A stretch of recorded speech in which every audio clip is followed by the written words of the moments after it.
All right, so here we got a 2022 Discovery Sport S. It is the P250, so the 246 horsepower, 2-liter turbocharged, 4-cylinder, 9-speed automatic, all-wheel drive system with the Land Rover terrain modes. This display you're looking at right now is going to be in a lot of the upcoming Land Rovers right now, like the Defenders, even the Jags, the F-Pace, the E-Pace, XF, Discovery Sport, the Evoque. Just because of the shortage, they're not building as many TFT displays. They're only on the higher trims right now. So this thing right here is a analog cluster there on each side that you can see right there. And then there is a 7-inch TFT display in the middle. So what you can see is this outline here is the display. So it kind of cuts half over there. It's like this is physical, then that's digital down there, if you can kind of see that.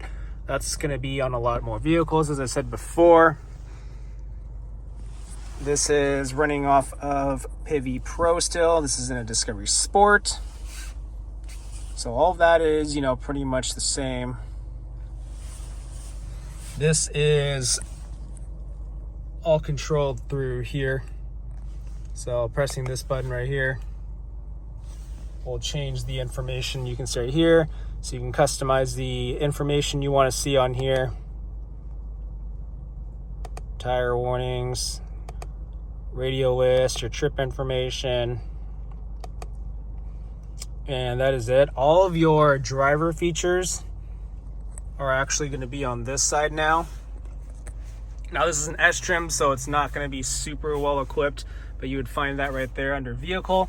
And then you can see driver assistance right here. Like this one has collision avoidance with the front collision warning, emergency braking, and then emergency lane keeping, which is all based off of this little button right there.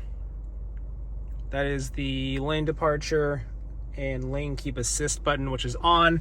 And how you can tell that is on is by looking at there. So that'll turn green once it can read the lines of the road. If you cross over with your steering wheel right here, it'll actually turn red and start to shake, or it can keep you in your lane if you have that set up through here. So that is that. All that is on by default, as you can see there. The rest is just the adaptive speed limiter,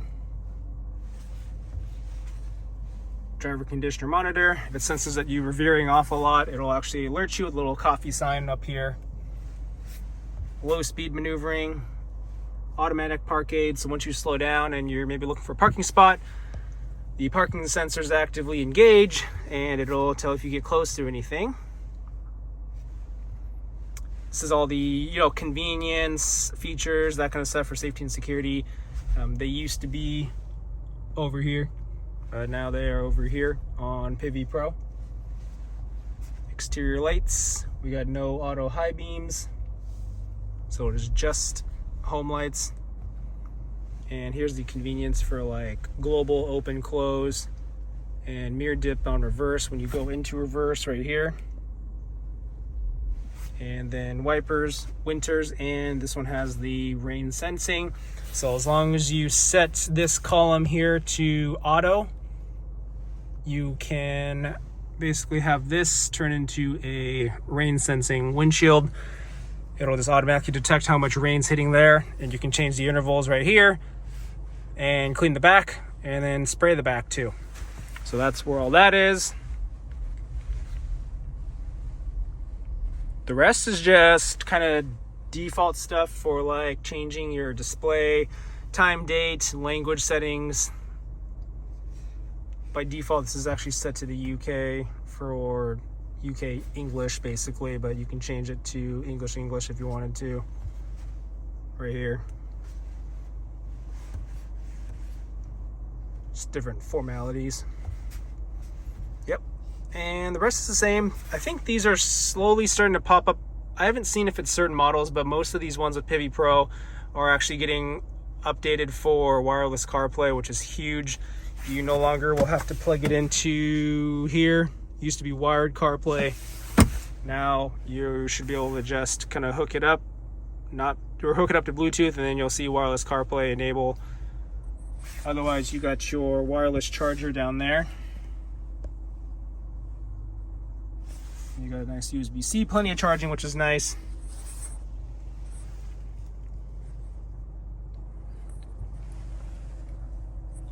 This is just your standard cruise control, a speed limiter, so you can limit your speed.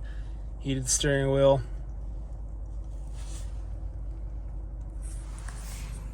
This model has no blind spots, so something to keep in mind.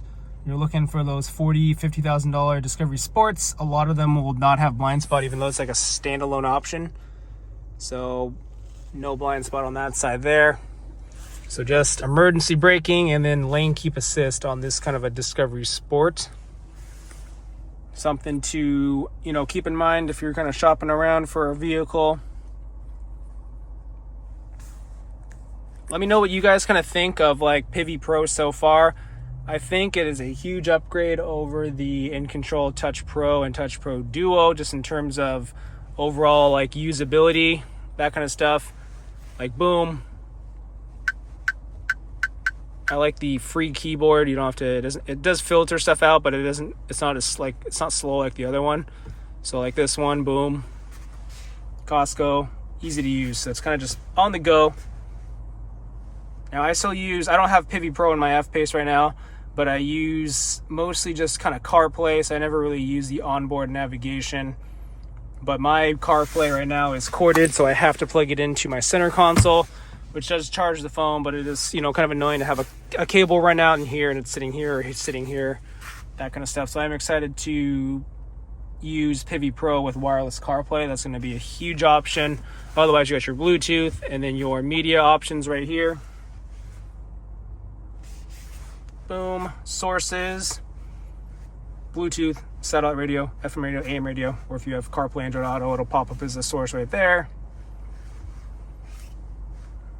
These are just additional tabs here: slope assist, compass, wheel info, energy impact. You can kind of see what the resources are here, like AC, rear defroster, heated windshield, heated steering wheel, heated seats too. So that's kind of cool if you want to see where your energy is going.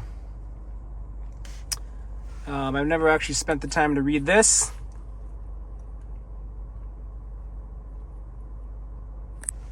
It's kind of funny.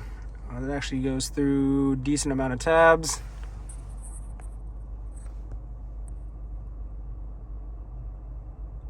That's funny. I don't think anyone actually reads these. Improve efficiency in the brakes.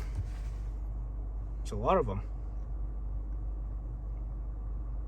Avoid driving at high speeds.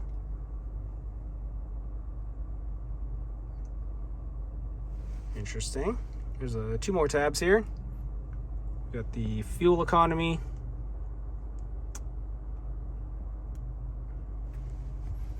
And last but not least, practical. Aero. Servicing is important. I've seen some people try and go like 30,000 miles, 30,000 miles without doing an oil change. Interesting. And history. Average MPGs. There's nothing to really base this off of because it's only got 15 miles on here, but that's kind of cool if you're looking for info like that. And that is about it. If you plan on doing some trailing, that kind of stuff, you can get some cool info there. Other than that, this interface, as I've said before in my previous videos, is huge upgrade, but I don't think I really went over this kind of display here. Just because you have this display, it doesn't mean you don't have Pivi Pro. I'm just saying this is pretty much what you're going to see in a lot of the new cars upcoming for a while until they have enough to allocate for TFT displays. Otherwise, you'd have to get, the higher trim level Range Rover Sports, full-size Range Rovers, higher trim Defenders like the 110X, the V8 Defenders. Those will all get this 12.3-inch display here. Otherwise, you will pretty much be looking at that. So something to consider if you guys are looking for a car, especially like a Land Rover or Jaguar. Let me know if you guys have any questions about all this kind of stuff. Any questions, I'll try and help you guys out. If you guys like the video, smash that subscribe button, that like button, and I'll see you in the next video. Take care.